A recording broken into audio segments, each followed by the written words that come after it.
مبیر بھائی سارے ساتھی بند رکھے. الحمدللہ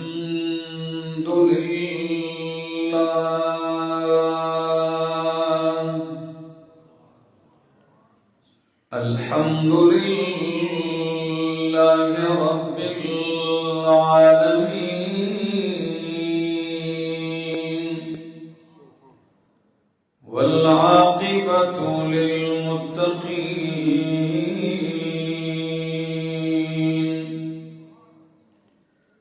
والصلاة والسلام على أشرف الأنبياء وإمام المرسلين وعلى آله وأصحابه وأهل بيته أجمعين. أما بعد فأعوذ بالله من الشيطان الرجيم. بسم الله الرحمن الرحيم.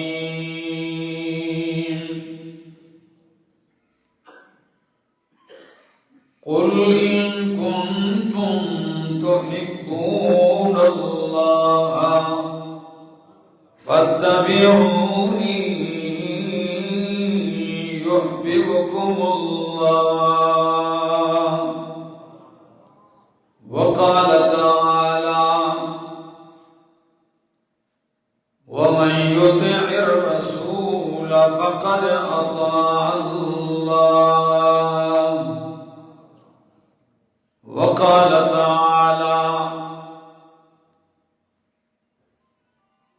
يا أيها الرسول بلغ ما أنزل إليك من ربك وإن لم تفعل فما بلغت رسالته والله يعصمك من الناس. وقال النبي صلى الله تعالى عليه وسلم كل أمتي يدخلون الجنة إلا من أبى.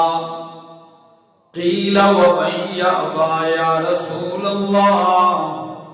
قال من أطاعني دخل الجنة ومن عصاني فقد أبى. وقال النبي صلى الله تعالى عليه وسلم لا يؤمن أحدكم حتى أكون أحب إليه من والده وولده والناس أجمعين. وقال النبي صلى الله تعالى عليه وسلم إن الإسلام بدأ غريبا وسيعود غريبا كما بدأ فطوبى للغرباء. قيل ومن الغرباء يا رسول الله؟ قال الذين يحيون سنتي ويعلمونها عباد الله. وقال النبي صلى الله تعالى عليه وسلم عليكم بسنتي وسنة الخلفاء الراشدين المهديين تمسكوا بها وعزوا عليها بالنواجذ. وإياكم ومحدثات الأمور فإن كل محدثة بدعة وكل بدعة ضلالة وفي رواية وكل ضلالة في النار. وقال النبي صلى الله تعالى عليه وسلم فضلت على الأنبياء بست أعطيت جوامع الكلم ونصرت بالرعب وجعلت لي الأرض كلها مسجدا وطهورا وأرسلت إلى الخلق كافة وختم بي النبيون. وقال النبي صلى الله تعالى عليه وسلم إنما بعثت لأتمم مكارم الأخلاق. وقال النبي صلى الله تعالى عليه وسلم إنما أنا رحمة مهداة. سبحان ربك رب العزة عما يصفون وسلام على المرسلين والحمد لله رب العالمين. انتہائی قابل عزت، قابل احترام، ذی قدر و ذی وقار علماء کرام اور ضلع چکوال کی تحصیل لاوا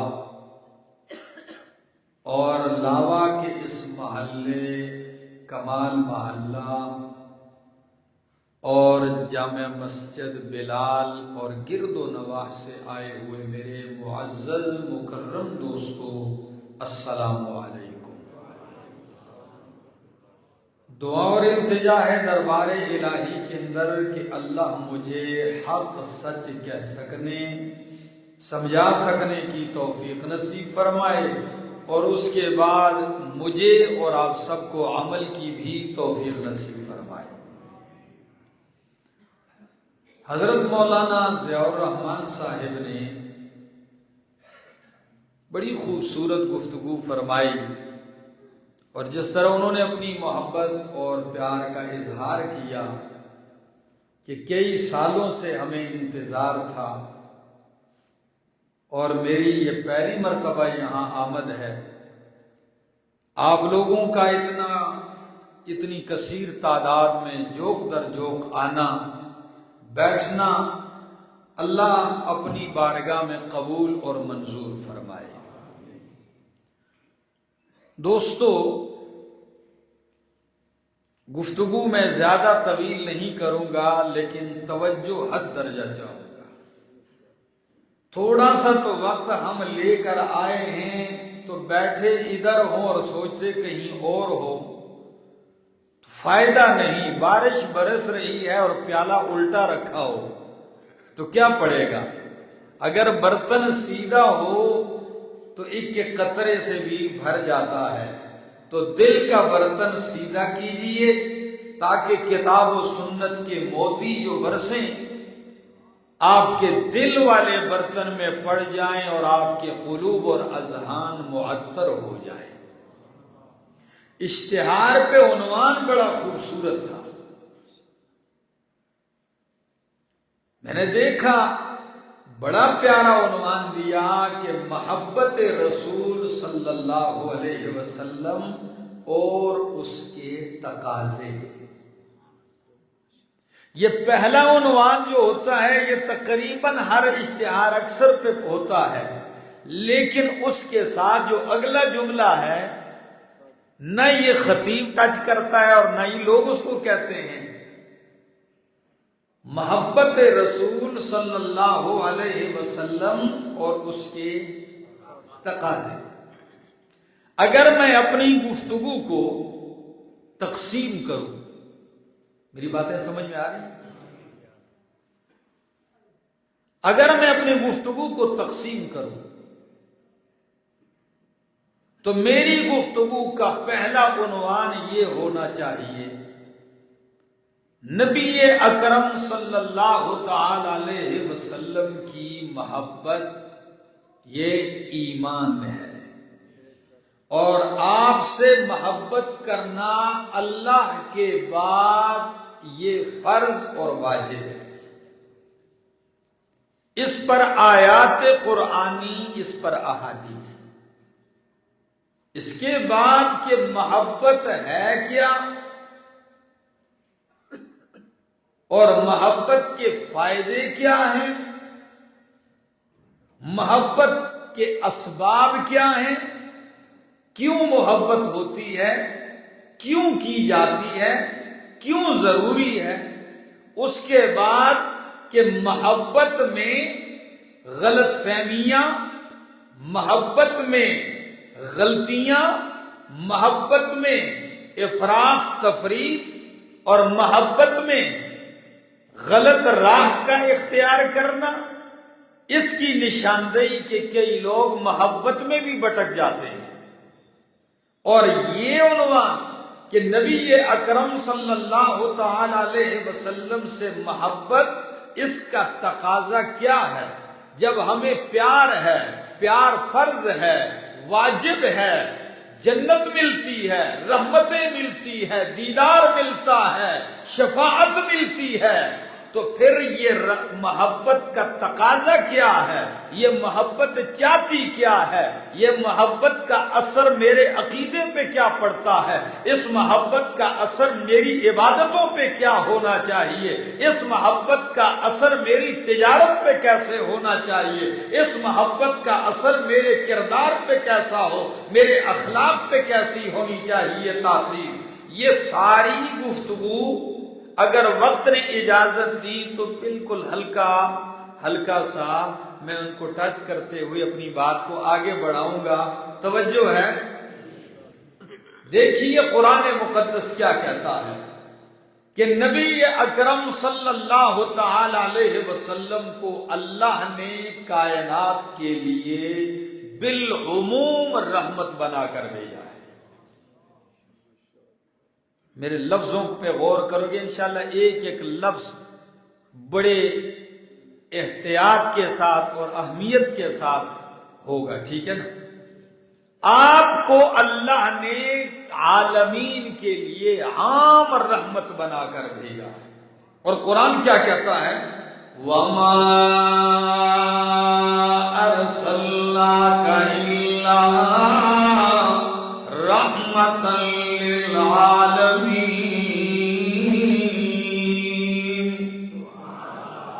وَمَا أَرْسَلْنَاكَ، اور نہیں بھیجا ہم نے آپ کو، إِلَّا رَحْمَةً، مگر رحمت بنا کر، لِلْعَالَمِينَ، جہان والوں کے لیے۔ علماء بیٹھے ہیں، جانتے ہیں ما نافیہ ہے، اور آگے ما ارسلناک الا رحمتن، رحمتن نکرہ تنوین ہے، اور نکرہ تحت النفی واقع ہے۔ نکرہ جب نفی کے سیاق میں واقع ہو اس میں عموم پیدا ہوتا ہے، تو معنی ہوگا ما ارسلناک الا رحمتا للعالمین، میرا پیغمبر ہم نے آپ کو عالمین کے لیے عام رحمت بنایا ہے۔ تو پھر خاص رحمت کس کے لیے؟ قرآن نے آدھا نہیں چھوڑا مضمون کو، آپ عالمین کے لیے عام رحمت ہے، تو خاص کن کے لیے؟ قرآن دوسرے مقام پہ کہتا ہے لَقَدْ جَاءَكُمْ رَسُولٌ مِّنْ أَنفُسِكُمْ عَزِيزٌ عَلَيْهِ مَا عَنِتُّمْ حَرِيصٌ عَلَيْكُمْ بِالْمُؤْمِنِينَ رَءُوفٌ رَحِيمٌ۔ عالمین کے لیے عام رحمت بن کے آئے، مومنوں کے لیے خاص رحمت بن کے آئے۔ اللہ اکبر۔ اب اس عالمین میں مومن بھی ہیں، کافر بھی ہیں، اس عالمین میں انسان بھی ہے، حیوان بھی ہیں۔ یقین کیجئے نبی اکرم صلی اللہ تعالی علیہ وسلم کا وجود مقدس دنیا میں کافروں کے لیے بھی رحمت ہے۔ آپ کے ذہن میں آئے وہ کیسے؟ ذرا غور کیجئے کیسے رحمت ہے۔ قرآن کہتا ہے ما کان اللہ لیعذبہم وانت فیہم، مکے کے مشرکین نے اللہ سے عذاب کا مطالبہ کیا تھا کہ اللہم ان کان ھذا ھو الحق من عندک فامطر علینا حجارۃ من السماء او ائتنا بعذاب علیم۔ اللہ اگر تیرا یہ نبی سچا ہے، حق نبی ہے، تو ہم پہ آسمان سے پتھر برسا یا کوئی دردناک عذاب لیا۔ آپ سے پوچھتا ہوں لاوے والو، نبی حق ہے کہ نہیں؟ بولو، نبی حق ہے تو پھر مشرکین پہ عذاب آنا چاہیے تھا کہ نہیں؟ پتھر برسنے چاہیے تھے کہ نہیں؟ قانون بھی ہے، لیکن اللہ نے جواباً فرمایا ما کان اللہ لیعذبہم وانت فیہم، میرا پاک پیغمبر جب تک آپ موجود ہیں اللہ ان کو عذاب نہیں دیتا۔ یعنی آپ کا وجود اقدس کافر کے لیے بھی دنیا میں عذاب سے مانے ہے۔ علامہ ابن قیم رحمہ اللہ اپنی کتاب الفوائد میں یہ آیت لکھتے ہیں، عجیب استدلال کرتے ہیں، لاوا والو سمجھ میں آ جائے تو سبحان اللہ کہہ دینا۔ پھر وہ فرماتے ہیں یہ آیت کہتی ہے پیغمبر کا وجود اس کافر کے لیے جس کے دل میں ایمان نہیں ہے، وجود پہ سنت نہیں ہے، دل میں محبت رسول نہیں ہے، لیکن پیغمبر کا وجود ایسے کافر کے لیے بھی مانے عذاب ہے، عذاب سے رکاوٹ ہے۔ جب ایسے کافر کے لیے پیغمبر کا وجود رحمت بن گیا تو جس دل میں پیغمبر کی محبت اور ایمان ہو، وجود پہ پیغمبر کی سنت ہو، اللہ ایسے کو کیوں عذاب دے گا؟ کیا خیال ہے؟ تو آپ کا وجود عالمین کے لیے رحمت، اور رحمت للعالمین کا ایک اور معنی کیا ہے مفسرین نے کہ آپ کافروں کے لیے رحمت، یعنی آپ وہ دین لے کے آئے ہیں کہ اسلام ایک ملک میں نافذ ہو جائے، اسلامی حکومت، تو کافر بھی ذمہ بن کر جزیہ دے کر اسی طرح محفوظ زندگی گزار سکتا ہے جس طرح ایک مومن گزارتا ہے۔ ایسا ہے کہ محفوظ زندگی جزیہ دے کے گزار سکتا ہے۔ اللہ اکبر، اس کی جان مال کا تحفظ ہوتا ہے۔ فرمایا وما ارسلناک الا رحمتا للعالمین۔ اور دوسری حدیث سن لیجئے کہ مومنوں کے لیے آپ کا وجود بالخصوص رحمت ہے۔ قربان جاؤں، صحیح حدیث پڑھنے لگا ہوں، مجھ سے پہلے مولانا صاحب نے ایک بات کہی کہ لوگوں کا مزاج بن چکا ہے، اور وہ مزاج کیا ہے کہ اس دنیا میں جب بندہ شہرت چاہتا ہے تو وہ کہتا ہے میں کوئی ایسا کارنامہ سوشل میڈیا پہ کر جاؤں کہ میں کیا ہو جاؤں، مشہور ہو جاؤں، ٹھیک ہے نا؟ تو آ کے کبھی وہ صحابہ کے بیچ میں جج بن بیٹھتا ہے اور لوگوں کو قصے اور کہانیاں سنانے لگتا ہے، فلاں ٹھیک ہے فلاں غلط ہے۔ پہلی بات سن لو، صحابہ کے مابین جج بننے کے لیے یا ان سے بہتر ہونا ضروری ہے یا ان کے برابر ہونا ضروری ہے، اور اللہ کی قسم بعد کی کائنات نہ صحابہ سے بہتر ہو سکتی ہے نہ صحابہ کے برابر ہو سکتی ہے، پھر کوئی کیسے جج بنتا ہے؟ پھر یہ باتیں لے کر نبی علیہ السلام نے فلاں صحابی کو غصہ کیا، فلاں کا یہ، آج سن لو سارے شکوک ذہن سے نکل جائیں گے۔ نبی علیہ السلام نے اپنی وفات کے قرب میں ایک عجیب جملہ ارشاد فرمایا اللہ، میں نے جس مومن کو مارا ہو، جس کو سخت جملے کہے ہوں، برا بلا کہا ہو اور بد دعا دی ہو کسی مومن مسلمان کو، تو اللہ میری بد دعا کو اس کے حق میں قیامت والے دن دعا بنا دے۔ اگر میں نے کسی مومن کو سخت برا کہا ہو، بد دعا دی ہو تو اللہ میری بد دعا کو بھی اس کے حق میں کیا بنا دے؟ دعا بنا دے۔ یہ کہنے کے بعد وہ ساری باتیں کیا ہو جاتی ہیں جو صحابہ پر اعتراض کرتے ہیں، ختم ہو جاتی ہیں۔ میں تفصیل میں نہیں پڑھتا ہوں، آپ مومنوں کے لیے خاص رحمت بن کے آئے ہیں۔ جب اتنی رحمت لے کے آئے تو آپ کا مومنوں پر حق کیا ہے؟ قرآن کہتا ہے النبی اولا بالمؤمنین من انفسہم۔ او کائنات والو، النبی اولا بالمؤمنین من انفسہم، نبی مومنوں پر ان کی جانوں سے بھی زیادہ حق رکھتے ہیں۔ یعنی تو اپنی جان پہ اتنا حق نہیں رکھتا جتنا تیری جان پر میرا پیغمبر حق رکھتا ہے۔ انشاءاللہ میں اس کی وضاحت کروں گا، آپ جھوم جاؤ گے۔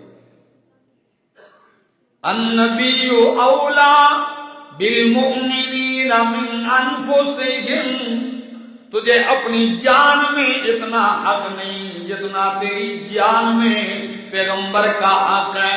اور اسی کو بتلاتے ہوئے اللہ کے پاک پیغمبر صلی اللہ علیہ وسلم فرماتے لا یؤمن احدکم حتی اکون احب الیہ من والدہ وولدہ والناس اجمعین۔ تم میں سے کوئی اس وقت تک مومن نہیں ہو سکتا جب تک کہ میں اس کو محبوب نہ ہو جاؤں، اس کی جان سے، اس کے اولاد سے، اس کے ماں باپ سے، والناس اجمعین، سارے لوگوں سے۔ اور قرآن مقدس نے جس کو بڑی بسط کے ساتھ بیان کرتے ہوئے یوں ارشاد فرمایا، یہ میرے سامنے اللہ کا قرآن ہے اور سورت کا نام سورت توبہ ہے۔ قرآن کہتا ہے، فرمایا قل ان کان آباؤکم وابناؤکم واخوانکم وازواجکم وعشیرتکم واموال اقترفتموها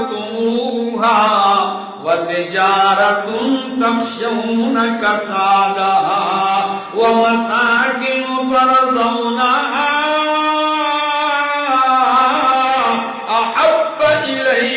من اللہ ورسولہ وجہاد فی سبیلہ فتربصوا حتی یأتی اللہ بأمرہ واللہ لا یہدی القوم الفاسقین۔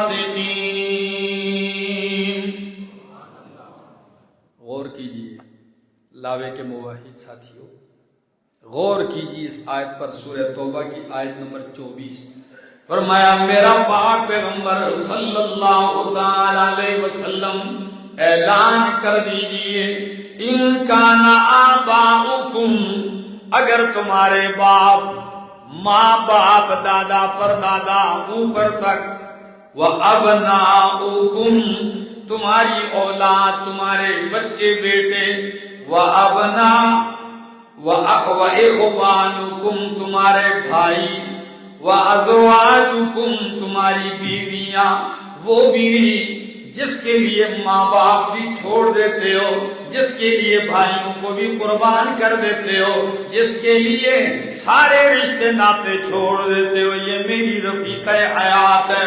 وَعَشِيرَتُكُمْ، تمہارا کنبہ، برادری، خاندان، قبیلہ، وَأَمْوَالٌ اقْتَرَفْتُمُوهَا، اور تمہارے وہ مال جو تم نے جمع کیے ہیں، وہ ڈھیر لگائے ہوئے۔ فرمایا وَتِجَارَةٌ تَخْشَوْنَ كَسَادَهَا، تمہارے وہ کاروبار، وہ تجارت، وہ بزنس، تخشون کسادہا، جس کے مال پڑ جانے سے ڈرتے رہتے ہو، ہر وقت یہ فکر لگی رہتی ہے مارکیٹ ڈاؤن نہ ہو جائے، ہر وقت فکر میں لگے رہتے ہو میرا کاروبار رک نہ جائے۔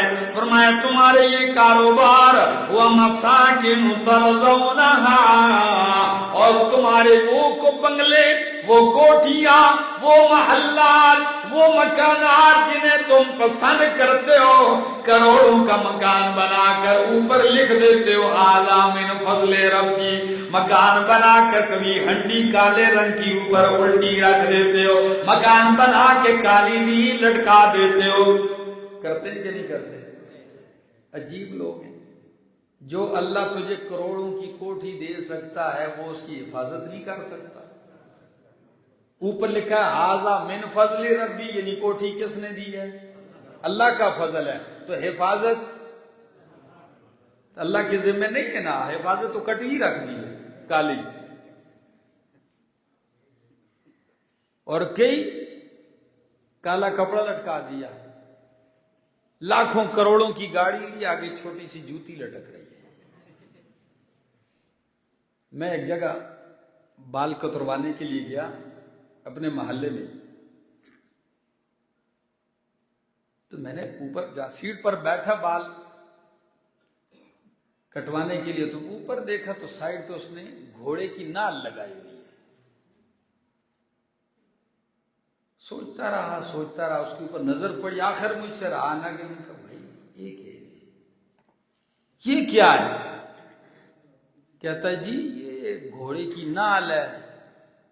میں نے کہا اس کو اتنا اہتمام کے ساتھ اوپر کیوں لگائے؟ جی برکتہ ہوں. کیا ہوں؟ تو میں نے کہا اب گھوڑے کی نال میں کیا تلاش کر رہا ہے؟ وہ برکتیں اگر نال دیتا تو خود گھوڑے کے پاؤں کے نیچے نہ گھسیٹا جاتا. جی ایک دفعہ ایک ریڈیو پہ ایک پروگرام چل رہا تھا، تو اس میں وہ بندہ گیدڑ سنگی کے کمالات بیان کر رہا. جان دے ہو کہ نہیں؟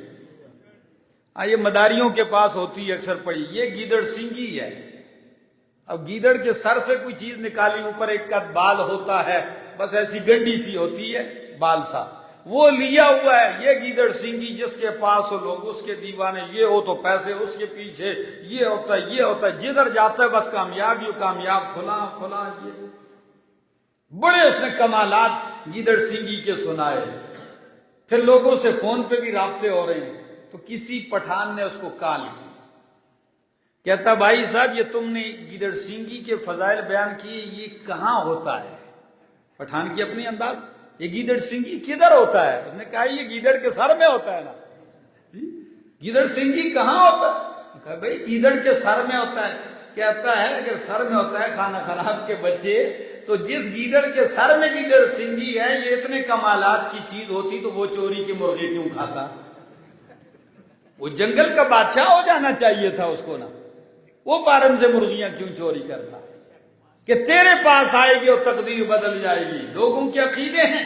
خیر بات کر رہا تھا، تیرا مکان، کوٹھی، بنگلہ، ماں باپ، اولاد، بیوی، رشتہ دار، تجارت، سارے 8 چیزیں ذکر کرنے کے بعد فرمایا احب الیکم من اللہ ورسولہ وجہاد فی سبیلہ.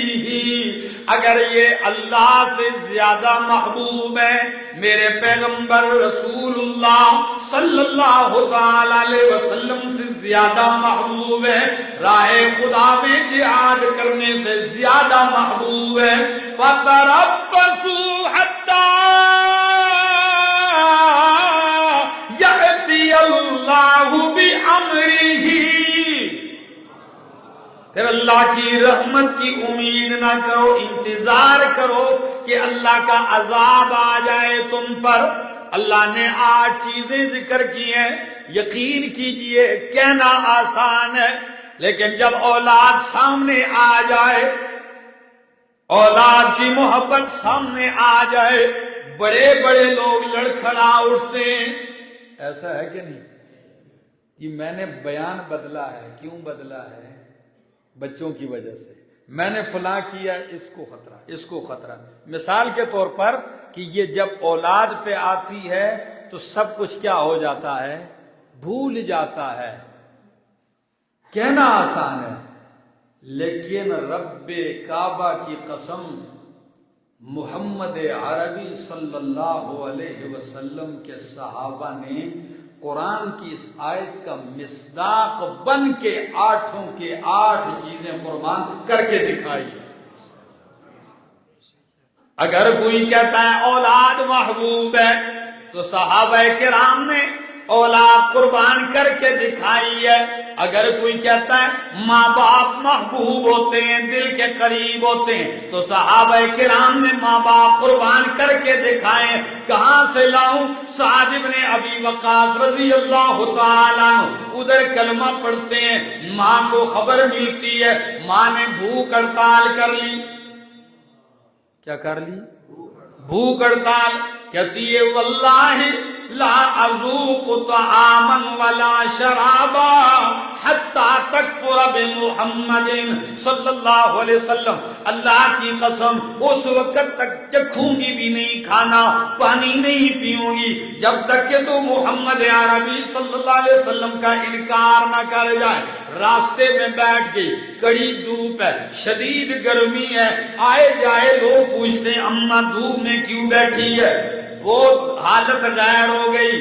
لوگوں نے تانے دینا شروع کر دیے کہ سعد تمہارے پیغمبر تو والدین کے حقوق کے علمبردار تھے، تمہارے وہ پیغمبر تو والدین کے احسان کے قائل ہیں، احسان کی ترغیب دینے والے. یہ تم نے کیا ماجرا شروع کر دیا؟ ماں باہر بیٹھی ہے، آ کے ماں کو سمجھایا، ماں تو جو چاہے میں تیار ہوں کرنے کے لیے. ماں کسی مطالبے کے اوپر راضی نہیں ہوتی، کوئی آفر ماں کو پسند نہیں ہے. ایک ہی مطالبہ ہے، دین پیغمبر چھوڑ دے، پیغمبر کا انکار کر دے. سالوی جلال میں آ کے کہتے ہیں اماں ہر چیز قربان کر سکتا ہوں، بات محمد عربی کی آ گئی تو اماں جان سن لے، تیرا خون میری رگوں میں ہے، تیرے سینے کا دودھ پی کے میں پلا ہوں. سن لے میں نے پیغمبر سے محبت کا وہ رشتہ قائم کیا ہوا ہے، ایک نہیں اگر تیری ایسی 100 مائیں ہو جائیں میں ساری قربان کر دوں گا، محمد عربی کا دامن کبھی نہیں چھوڑوں گا.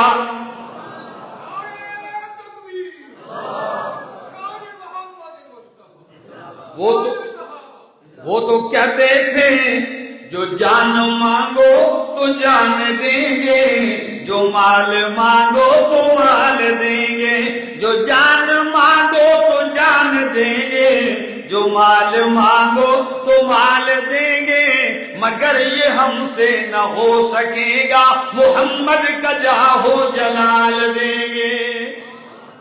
اللہ اکبر. فرمایا ساری کائنات میں اللہ کے بعد اگر آپ کی محبتوں کے حقدار ہیں تو وہ کون ہے؟ بولو. نبی اکرم صلی اللہ تعالی علیہ وسلم، ان سے محبت کی جائے. جس ہستی نے اپنی ساری زندگی آپ کے سنوارنے پہ لگا دی جی، ان سے محبت. امام قرطبی نے یہ جو سورہ توبہ کی آیت میں نے پڑھی، یہ لکھنے کے بعد فرمایا کوئی اختلاف نہیں کسی مفسر کا، بالاتفاق مفسرین اس آیت کے ذیل میں لکھتے ہیں کہ نبی اکرم صلی اللہ علیہ وسلم سے محبت فرض ہے، واجب ہے. تو پیغمبر کی محبت دل میں نہ ہو کچھ بھی نہیں ہے. اچھا اب محبت کا تقاضا کیا ہے؟ کیا عنوان ہے؟ محبت کا تقاضا کیا ہے؟ لاوا کے لوگوں، دنیا میں محبتیں تو آپ نے بھی کی ہوں گی، انسان کی فطرت میں محبت پڑی ہوئی ہے، ایسا ہے کہ نہیں؟ دل رکھتا ہے تو محبت بھی ہوتی ہے.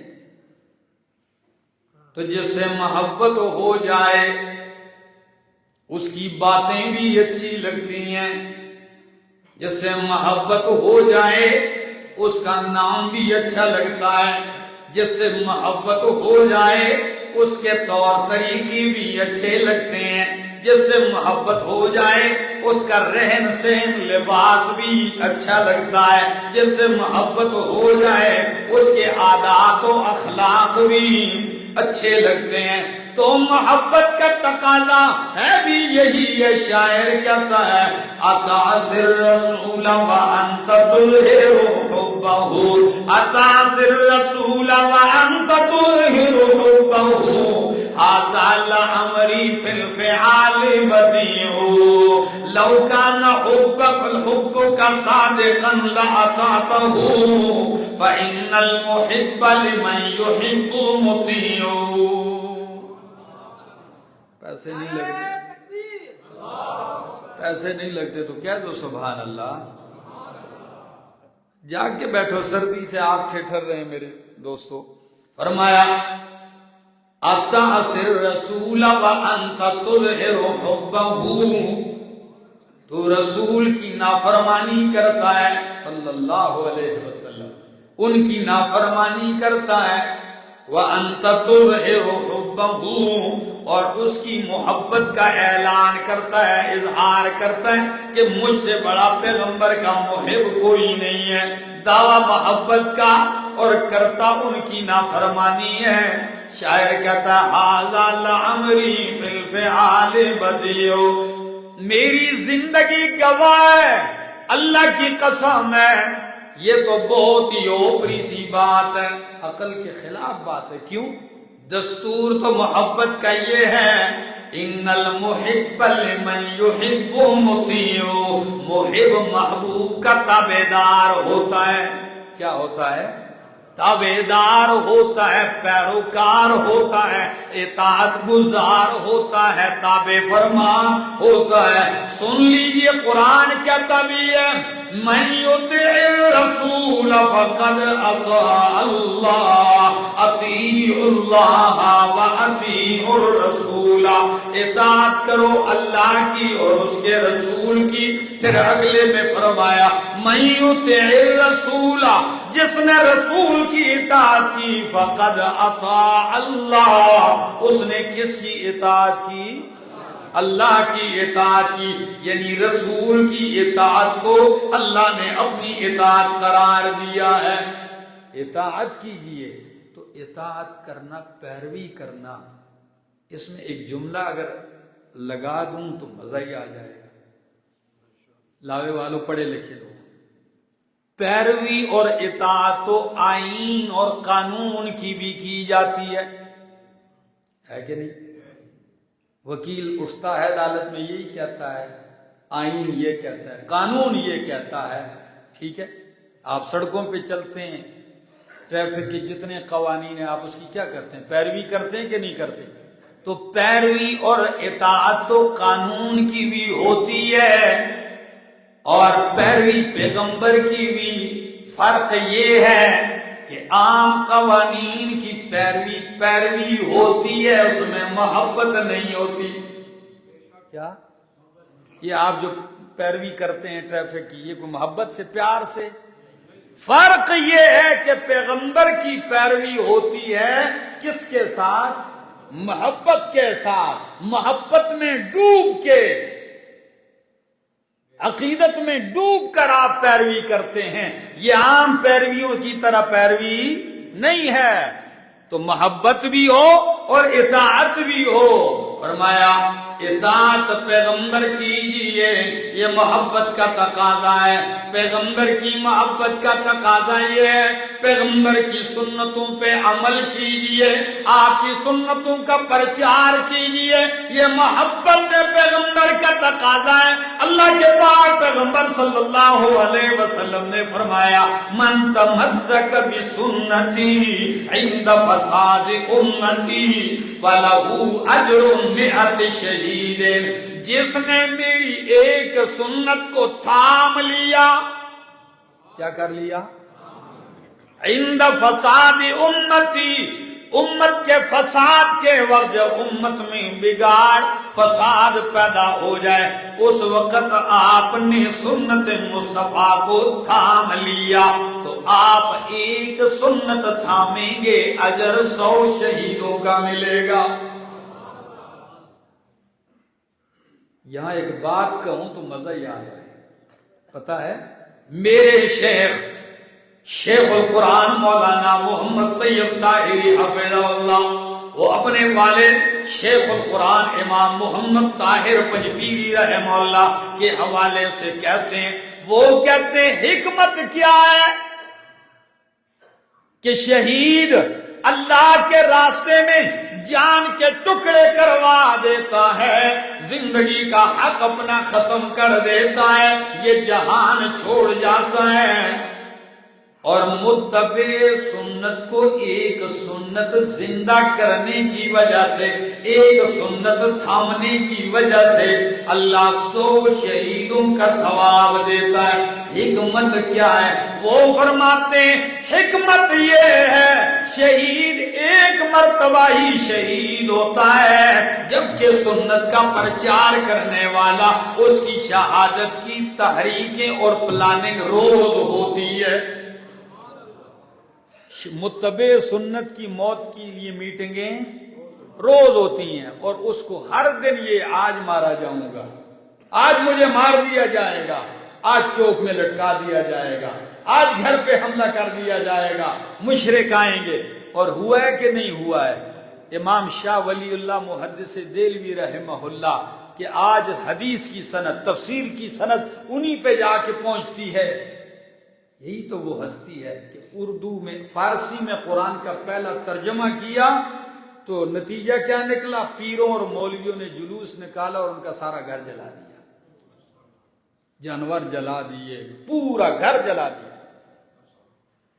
متبع سنت ہر دن صبح اٹھتا ہے، اس کو یہی فکر لگی ہوتی ہے پتہ نہیں آج کس چوک میں مارا جائے۔ 100 شہیدوں کا ثواب ہے۔ اور یہاں سنت سے مراد بھی سن لیجئے، کون سی سنت؟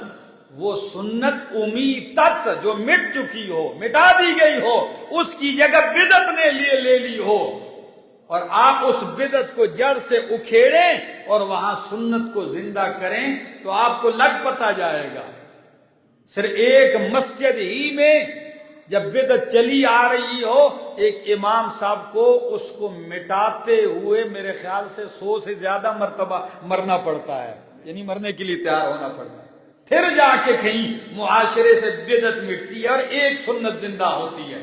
تو پیغمبر کی محبت کا تقاضا آپ کی سنتوں کا پرچار کیا جائے، اور قربان جاؤں میرے پاک پیغمبر صلی اللہ تعالی علیہ وسلم کی محبت کا تقاضا آپ کا ارشاد سن لیجئے، فرمایا ان الاسلام بدأ غریبا وسيعود غریبا کما بدأ۔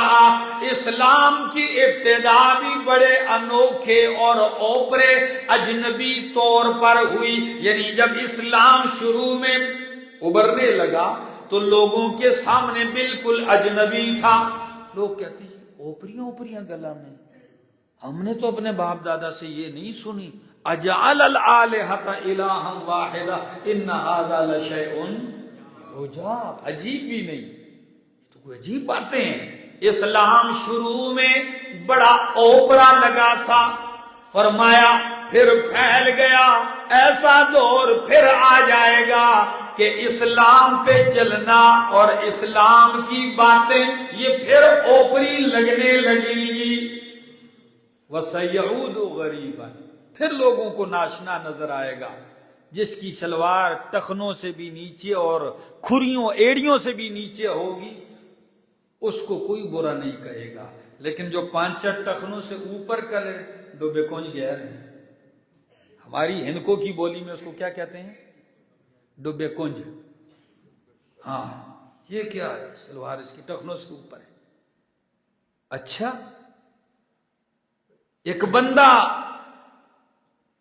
داڑھی صاف کرتا ہے کوئی کچھ نہیں کہتا، لیکن جس نے داڑھی رکھی ہے اگر وہ چلتے چلتے راستے میں آپ سے اس کو کاندھا بھی ٹکر گیا، داڑھی رکھی تھی نظر نہیں آتا جی۔ سائیکل بھی اگر آپ کو مار گیا تو کہے گا جی داڑھی رکھی ہوئی ہے۔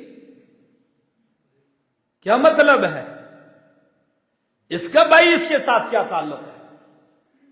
الزام ہر چیز میں پیغمبر کی سنت کو دے رہے ہیں۔ کسی نے امامہ باندھا ہوا ہے، پگڑی باندھی ہے، کوئی بات اس نے غلطی کی، یاد کس کو کیا جائے گا؟ پگڑ بدے دا، لوگ کہتے ہیں کہ نہیں، پگڑ بدا ہوا فلاں ہے. یہ معاشرہ ہے. اسلام پھر اوپرا ہو جائے گا. عورت ننگے جائے گی، اجنبی نہیں نظر آئے گی، لیکن سر تپا برقعے میں جائے گی، لوگوں کو کیا نظر آئے گی؟ تو اجنبی ہے. یہ کیا ہے؟ سَيَعُودُ غَرِيبًا. شادی میں ناچ گانا، ہجڑے خسرے، میوزک والے سارے آ کے ناچیں گے، کوئی بھی اعتراض نہیں ہوگا. لیکن یہ چیزیں اگر ختم کر دے گا، کہتے ہیں یہ عجیب شادی کی، پتہ نہیں فلانے دے پترے دی شادی، کوئی سمجھ ہی نہیں آئی شادی ہے یا ماتم ہے. لوگ کہتے ہیں جی شادی ہے یا ماتم ہے، کوئی پتہ نہیں لگا جی. اس پہ اعتراض، معاشرے میں اس کو اجنبی سمجھا جا رہا ہے. اچھا بندہ فوت ہو گیا، چھواروں کا تھیلا لے جا رہا ہے قبرستان، سارے لوگ کوئی اعتراض نہیں کرتا کہ بادشاہو اس کا باپ مرا ہے، یہ چھوارے تقسیم کرنے کی جگہ تو نہیں ہے جی.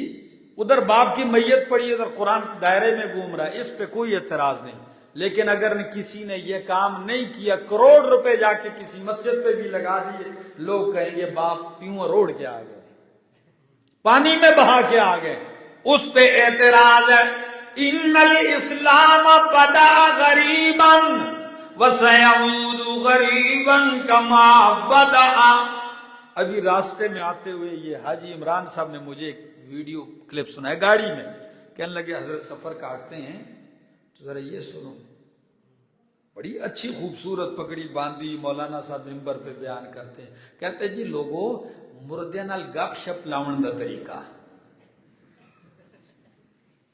مردے کے ساتھ باقاعدہ کانٹیکٹ کرنے کا طریقہ، گفتگو کرنے کا طریقہ، گپ شپ لگانے کا طریقہ، باقاعدہ پورا طریقہ لکھا ہے. آپ نے پاؤں کی طرف نہیں، سرانے کی طرف نہیں کھڑا ہونا، ایسے کھڑا ہونا، وہ آپ کو ایسے دیکھے گا، پھر آپ نے 3 دفعہ اس کو سلام جواب دینا ہے. یہ ساری گفتگو میں نے کہا اس کو لاکھوں لوگوں نے شیئر کیا، یہ اب تعجب نہیں نظر آ رہا لوگوں کو. لیکن اگر کوئی یہ کہے کہ سورۃ روم میں قرآن کہتا ہے، سورہ نمل میں قرآن کہتا ہے، سورہ فاطر میں قرآن کہتا ہے، سورہ زمر میں قرآن کہتا ہے، سورہ احقاف میں قرآن کہتا ہے کہ مردے نہیں سنتے، لوگ کہیں اوئے اوئے اوئے پتہ نہیں یہ کیا ہو گیا. اب یہ لگے گا اوپرا، یہ اوپری نظر آ رہی ہے. قرآن کہتا ہے مر چکے ہیں، سنتے نہیں، انہیں شعور نہیں، ٹھیک ہے. لیکن ان پہ تعجب. اور اگر آپ کہیں قبرستان جاؤ، کہتے ہیں پانچا بند کر کے جاؤ. میں نے کہا کیوں بند کر کے جاؤ؟ مردہ پانچوں میں دیکھتا ہے. تو پانچوں میں کیا دیکھتا ہے؟ یہ کوئی عقیدہ ہے؟ آپ سمجھتے ہیں یہ لطیفہ ہے، یہ لطیفہ نہیں، یہ بدعتی کا عقیدہ ہے. میرا دوست سیعود غریبا، دین کی بات، قرآن کی بات لوگوں کو کیا لگنے لگے گی؟ اوپری اور اجنبی. لیکن اللہ کی قسم میرے پاک پیغمبر نے فرمایا فَطُوبَىٰ لِلْغُرَبَاء. جس دور میں اسلام ناشنا اور اجنبی ہو جائے گا، اس دور میں جو اسلام کے اوپر چلے گا، ایسے اجنبی شخص کے لیے جنت کی بشارت ہے. طوبہ بشارت ہے. تو صحابہ کرام کہنے لگے وَمَنِ الْغُرَبَاء. یہ غربا کون ہے؟ جو اجنبی لوگ، جن کو لوگ اجنبیت سے دیکھیں گے. فرمایا الذین یحیون سنتی، آئے آئے الذین یحیون سنتی. یہ اجنبی وہ ہیں جو میری سنتوں کو زندہ کر رہے ہیں. وَيُعَلِّمُونَ عِبَادَ اللَّهِ. اور میری سنت کو لوگوں کو سکھاتے ہیں، لوگوں کو میری سنت کی تعلیم دیتے ہیں. یحیونہا. سچ بتاؤ سینکڑوں سنتیں مٹ چکی ہیں جو اس وقت زندہ کرنے پہ لگا ہوا ہے. وہ لوگوں کو تو اجنبی نظر آتا ہے، لیکن 14 صدیاں پہلے میرے محمد صلی اللہ علیہ وسلم نے جنت کی بشارت دے دی۔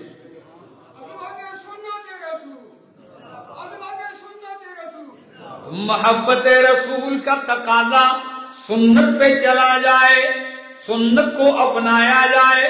محبت رسول کا تقاضا جن جن سے محبت پیغمبر نے کی ہے ان چیزوں سے، ان انسانوں سے بھی محبت کی جائے۔ یہ محبت رسول کا کیا ہے؟ تقاضا ہے۔ محبت رسول کا تقاضا کہ آپ کے بیٹوں سے محبت، آپ کی بیٹیوں سے محبت، آپ کی بیویوں سے، مومنوں کی ماؤں سے محبت کی جائے، اہل بیت سے محبت کی جائے، آپ کے صحابہ سے محبت کی جائے۔ یہ کیا ہے؟ یہ محبت رسول کا تقاضا ہے کہ اصحاب رسول کا دفاع کیا جائے۔ یہ محبت رسول کا تقاضا ہے کہ سنت رسول پر ہونے والے شبہات کو رد کیا جائے۔ یہ محبت رسول کا تقاضا ہے کہ حدیث کا انکار کرنے والوں کا منہ توڑ جواب دیا جائے۔ جو منکرین حدیث گھومتے ہیں، آپ پیغمبر کی محبت کا تقاضا یہ ہے کہ پیغمبر کی احادیث کا کیا کیا جائے؟ دفاع کیا جائے۔ یہ محبت رسول کا تقاضا ہے۔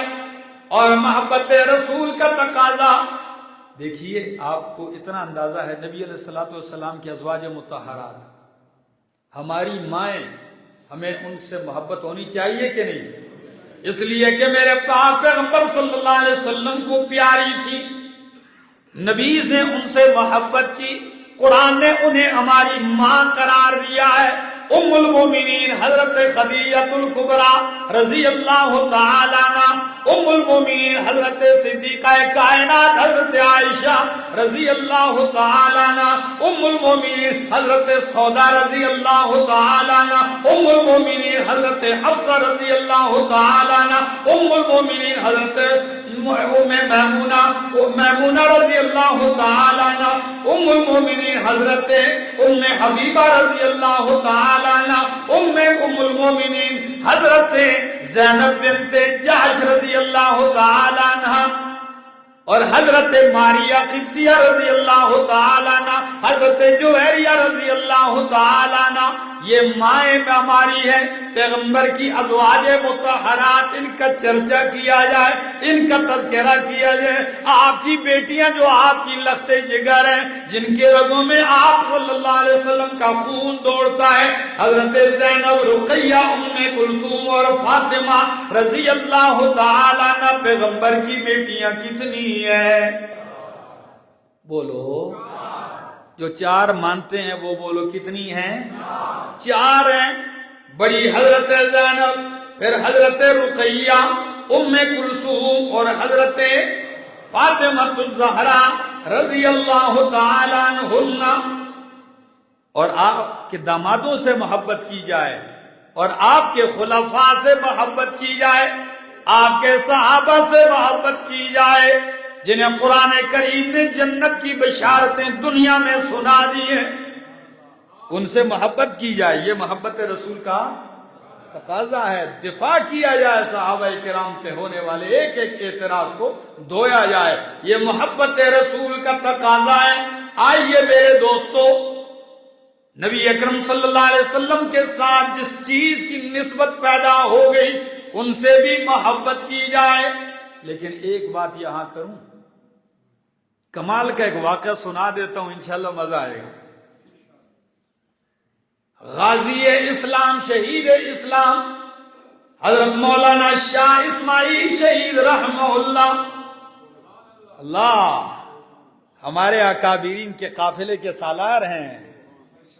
شاہ اسماعیل شہید رحمہ اللہ ہندوستان کی جامع مسجد میں بیٹھے ہوئے، حوض ہے مسجد کے صحن میں، ایک تالاب ہے، آپ تالاب کے پاس بیٹھے ہوئے درس دے رہے ہیں، تعلیم و تعلم ہے، حلقہ لگا ہوا ہے۔ وہاں کی مسجد سے کچھ تبرکات نکالے جا رہے ہیں۔ وہ تبرکات کیا ہیں ذرا سنیے۔ نبی علیہ الصلوۃ والسلام کے منہ مبارک، بال مبارک منسوب، یا نالین مبارک جو آپ صلی اللہ علیہ وسلم نے پاؤں میں استعمال کیے، ثبوت نہیں، منسوب ہیں، وہ چیزیں پڑی ہوئی ہیں تبرکات، وہ مسجد سے نکالی جا رہی ہیں اور کدھر لے جائی جا رہی ہیں؟ بادشاہ کے پاس، لال قلعہ، شاہی قلعہ میں پہنچائی جا رہی ہیں۔ تو جیسے ہی مسجد کے اندر سے ان کو نکالا جا رہا ہے، مسجد کی کمیٹی، ملازمین، جو لوگ تھے موجود، سارے کھڑے ہیں ادب سے، اور شاہ جی، شاہ اسماعیل شہید رحمہ اللہ بیٹھے ہوئے اسی طرح اپنے درس میں مگر وہ نہیں اٹھے، وہ منتقل کر دیے گئے بادشاہ کے دیدار کے لیے کہ بادشاہ دیدار کرے گا ان کا۔ بادشاہ بیٹھا ہوا ہے اپنے تخت پر، یہ تبرکات ان کے پاس پہنچائے گئے، اور جتنے بھی لے جانے والے مجاورین تھے سارے رو رہے ہیں، ہچکیاں لے رہے ہیں، رو رہے ہیں۔ بادشاہ نے کہا جی اللہ کے بندو، کوئی رونے کی گل ہے، کیوں رو رہے ہیں؟ وہ جی بس چھوڑیں۔ آخر بادشاہ پریشانی سے دو چار ہے کہ سارے ہزاروں قطار رو رہے ہیں، جی کیوں رو رہے ہیں؟ جی بادشاہ سلامت، بہت بڑا ظلم ہوا ہے، توہین ہو گئی۔ کیا؟ جب ہم یہ تبرکات مسجد سے لا رہے تھے تو سارے لوگ کھڑے ہوئے تعظیم میں، ایک شاہ جی سا شاہ اسماعیل شہید اسی طرح اپنا درس جاری رکھے، وہ تعظیم میں کھڑے نہیں ہوئے۔ ہمارے تو کلیجے زخمی ہیں، آج یہ کھڑے نہیں ہوئے، کل سارے لوگ تعظیم ادب میں کھڑا ہونا چھوڑ دیں گے، وہ بھی یہ قیام چھوڑ دیں گے۔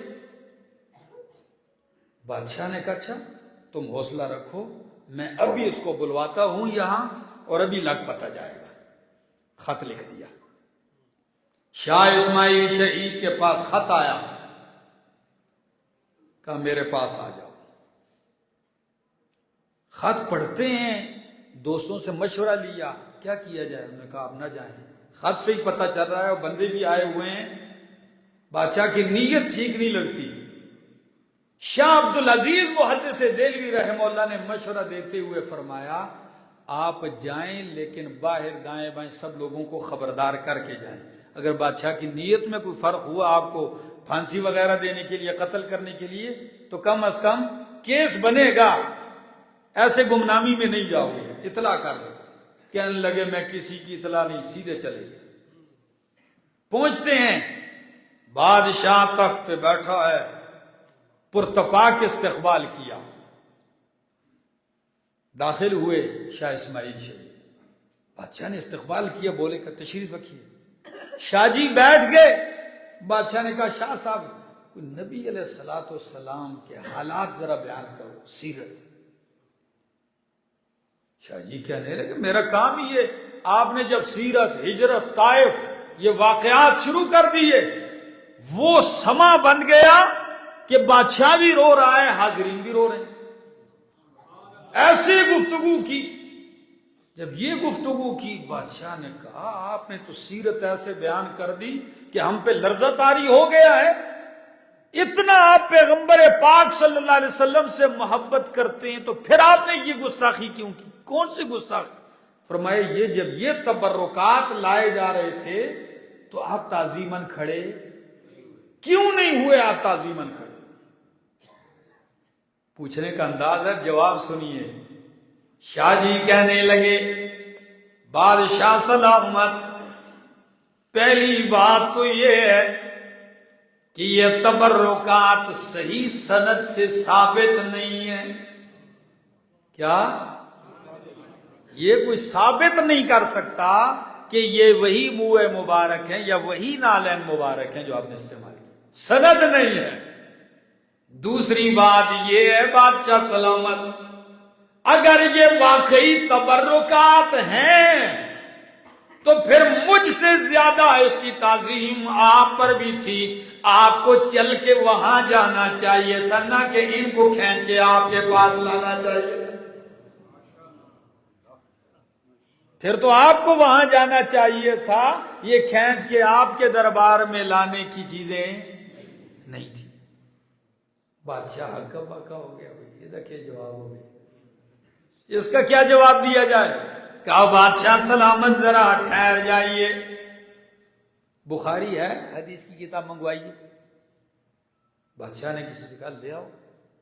بخاری شریف لائی گئی بادشاہ کی مجلس میں، سارے بیٹھے ہوئے، بخاری آئی، آپ نے کھولی، فرمایا بادشاہ سلامت، یہ بخاری حدیث کی احادیث کی کتاب ہے، اس میں پیغمبر کے اقوال، پیغمبر کی سنتیں، پیغمبر کے عادات، نبی کا حلیہ مبارک صحیح سند کے ساتھ ثابت ہیں، لیکن کوئی بھی ان کے مریدوں میں کھڑا نہیں ہوا تعظیم کے لیے. جن کی سند ثابت نہیں اس کے لیے تعظیم فرض، اور جنس کی سند ثابت احادیث ہیں اس کے لیے کھڑا ہونا کیا؟ کوئی بھی نہیں کھڑا، نہ آپ کھڑے ہوئے اور نہ ہی کوئی اور کھڑے ہوئے. بادشاہ کو مسئلہ سمجھ آ گیا کہ بات تو یہ ہے. فرمایا ذرا آگے چلیے بادشاہ سلامت. آپ نے گفتگو کی. فرمایا بادشاہ سلامت، اتنا ہی تو پیغمبر سے محبت کرتا ہے تو محبت رسول کا تقاضا یہ ہے کہ تو نے سونے کے کنگن کیوں پہنے ہیں؟ محبت رسول کا تقاضا تو یہ ہے کہ نبی علیہ السلام نے فرمایا مرد کے لیے سونا پہننا کیا ہے؟ آپ نے کیوں پہنا ہے؟ یہ سونے کے کنگن، یہ چیزیں. بادشاہ نے کہا کدھر لکھا ہے؟ کہ فلاں حدیث ہے. ایک دم بادشاہ نے کنگن اتارے. کہا اچھا، آج تک یہ سینکڑوں مولوی میرے دربار میں صبح بھی آتے ہیں شام بھی آتے ہیں، کسی نے جرت نہیں کی کہ بادشاہ سلامت یہ کیا ہے تیرے لیے پہننا؟ مجھے تو بھی پتہ چلا. کنگن نکال کے سونے کے شاہ جی کی جولی میں ڈال دیے. کہا آپ یہاں سے جاؤ گے یہ ساتھ لیتے جاؤ، باہر فقیروں میں تقسیم کر دو. شاہ جی نے پھر اٹھا کے کہا بادشاہ سلامت خود ہی تقسیم کرو، یہ مولوی اتنے بدگمان ہیں، میں لے کے فقیروں کے لیے جاؤں گا یہ کہیں گے خود لے گئے. بادشاہ کے لیے حرام تو اس کے لیے حلال ہوگی، خود ہی تقسیم کرو. بادشاہ اور سمجھ گیا کہ بندہ بڑا خالص ہے. آپ نے گفتگو کی بڑی عزت کے ساتھ، سواری بھی دی، پیسے بھی دیے، تحفہ بھی دیا، باعزت رخصت کیا. میرا دوست روزی اللہ دیتا ہے، سنتوں پہ پردے ڈال کے روزی نہ کما، پردے ہٹا سنتیں بتا لوگوں کو، روزی اللہ کھول دے گا، عزت کی دے گا، سوچ سے بھی والا تر تمہیں دے گا. تو میں عرض کر رہا تھا، آئیے نبی اکرم صلی اللہ تعالی علیہ وسلم کی محبت کا تقاضا، قربان جاؤں. اللہ کے پاک پیغمبر صلی اللہ علیہ وسلم فرماتے ہیں کل امتی یدخلون الجنت الا من ابا. لاوے والو فرمایا ہر امتی میرا جنت میں جائے گا، الا من ابا، مگر جو جنت میں داخل ہونے سے انکار کر جائے گا وہ نہیں جائے گا. لفظ کتنا عجیب ہے. ہر امتی جنت میں جائے گا مگر جو جنت میں جانے سے انکار کر جائے گا وہ نہیں جائے گا. تو صحابہ کرام نے پوچھا وَمَن يَأْبَى یا رسول اللہ صلی اللہ علیہ وسلم، انکار کون کرے گا بلا جنت میں داخل ہونے سے؟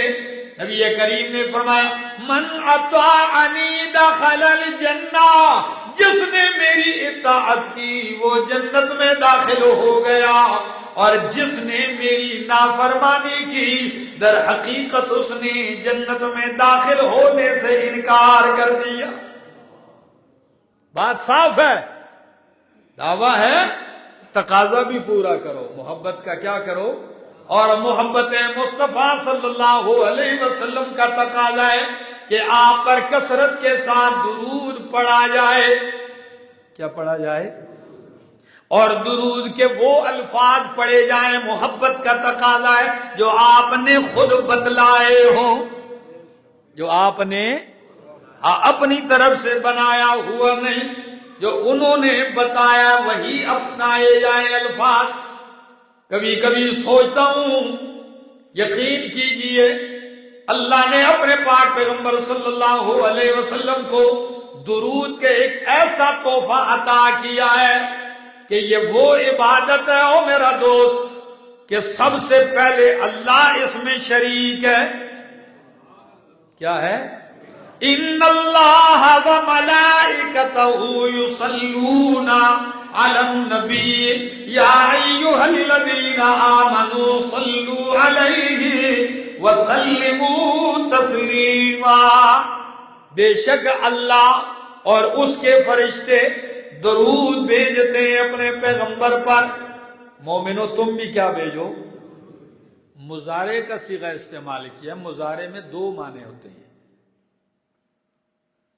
یضرب مارتا ہے, مارے گا, ٹھیک ہے, اور تجدد ہوتا ہے. اس اعتبار سے معنی یہ سن لو, ان اللہ و ملائکتہ یصلون, بے شک اللہ اور اس کے فرشتے یصلون, بھیجتے نہیں بھیجتے رہتے ہیں, سلسلہ بند نہیں ہوتا, درود بھیجتے رحمتوں کا نزول ہوتا رہتا ہے.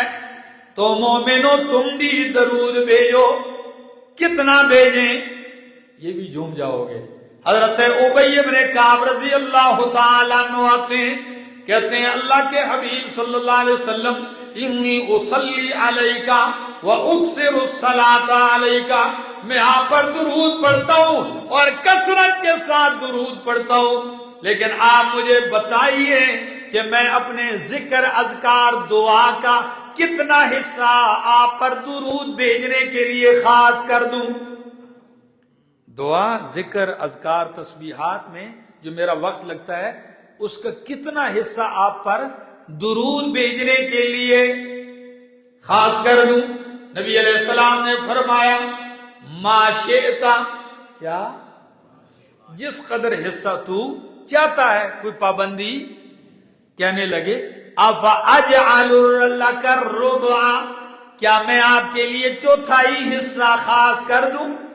کتنا حصہ, یعنی ذکر اذکار تسبیحات کا جو وقت ہے 4 حصوں میں تقسیم کر دوں, 3 حصے باقی اذکار تسبیحات اور چوتھا حصہ آپ پہ درود بھیجوں. نبی علیہ السلام نے فرمایا ما شئت, جو تیرا دل کرے, لیکن سن فَإِن زِدْتَ فَهُوَ خَيْرٌ لَكَ, اگر اس سے زیادہ کر دیا تو تیرے لیے بہتر ہے. اگر اس سے زیادہ کر دیا تو تیرے لیے بہتر ہے. فرمایا اچھا آدھا کر دوں, نصف وقت باقی اذکار کے لیے, عبادات کے لیے, اور نصف وقت آپ پر کیا پڑھوں, آدھا وقت کر دوں. فرمایا معاشیت مرضی تیری ہے, وَإِن زِدْتَ, اگر اس پر بھی زیادہ کر دے تو خیر اللہ کا, تیرے لیے بہتر ہے. فرمایا پھر میں ایک قدم اور آگے بڑھتا ہوں, اگر سمجھ میں آ گئی لاوے والے کو, بس میری تقریر کے آخری جملے ہیں, سبحان اللہ کہہ دینا, میں آپ سے اجازت چاہوں گا. فرمایا اللہ کے حبیب اگر میں زیادہ کر کے 3 حصے پہ تقسیم کر دوں, باقی ذکر اذکار تسبیحات دعا کا وقت, اور 3 میں سے 2 حصے وقت آپ پر درود بھیجوں, 1 حصہ وقت باقی اذکار کے لیے خاص کر دوں, یہ ٹھیک ہے. فرمایا ما شئت, میرا ابی جو تیرا دل چاہے اگر اس سے بھی زیادہ کر دے فَهُوَ خَيْرٌ لَكَ, تو تیرے لیے بہتر ہے. ابی ابن کعب سمجھ گئے, کہنے لگے میں اپنی ذکر اذکار تسبیحات کا سارا وقت آپ کے ذکر کے لیے خاص کر دیتا ہوں, آپ کے اوپر درود کے لیے کیا کر دیتا ہوں, آپ کے اوپر درود بھیجوں گا. تو پھر فائدہ بھی سن لیجئے. فرمایا ابی اگر آپ نے ایسا کر دیا تو 2 چیزوں کی گارنٹی مجھ سے لے لے. کیا, اذن تکفا ہمک ویغفر لک ذنبک, اگر تو نے سارا وقت مجھ پہ درود کے لیے صرف کر دیا, اللہ تیرے سارے غم دور کر دے گا, گناہ معاف کر دے گا. تو ہم نبی اکرم صلی اللہ علیہ وسلم پر درود بھیجتے ہیں تو ان کے اوپر کوئی احسان نہیں کرتے بلکہ اپنا بھلا کرتے ہیں. اور قربان جاؤں اللہ اپنے پیغمبر پہ امتی کا احسان ہونے کب دیتا ہے؟ اللہ فرماتا ہے میرا حبیب اتنی شان میرے ہاں رکھتا ہے، تو 1 مرتبہ درود پڑھے گا میں 10 مرتبہ رحمت نازل کروں گا، بھلا تیرا ہوگا۔ تو محبت رسول صلی اللہ علیہ وسلم کے تقاضے، دل تو چاہتا ہے کچھ باتیں اور بھی کروں جی، لیکن شاید میں وقت زیادہ لے چکا ہوں اور آپ بھی تھکے ہوئے ہیں، زندگی باقی ملاقات پر۔